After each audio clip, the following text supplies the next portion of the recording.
Pirsa me dibêje deriyê ku kesên rojî girtine dê di roja qîyametê re derbasî bihuştê bibin kîjan deriye yan jî çi ye?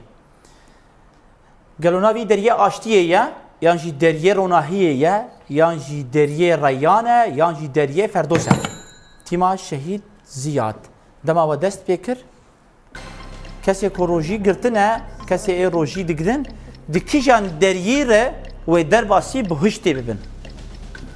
Deriyê aştiyê ye Babı Selam yan jî deriyê ronahiyê ye Babı Nur yan jî deriyê reyan e yan jî deriyê ferdos e Babel Ferdos.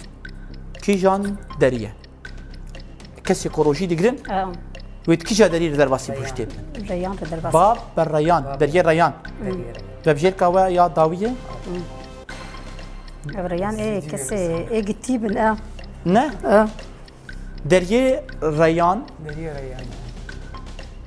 tîma şehîd Ziyad bêje deriyê reyan gelo bersev rast yan şaşê rast e hûn piştraz dikin ji ware em jî gelo piştraz dikin yan na kesê ku rojî digirin rast e deriyê reyan e di wî derî re derbasî bihuştê dibin. Rojî çawa bor derbas dibe?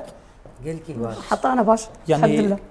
تقريبا نيفي ان شاء الله تقريبا نيفي روجيه بداوي بويا خوش درباز دبه باشه نيفي روجيه درباز بويا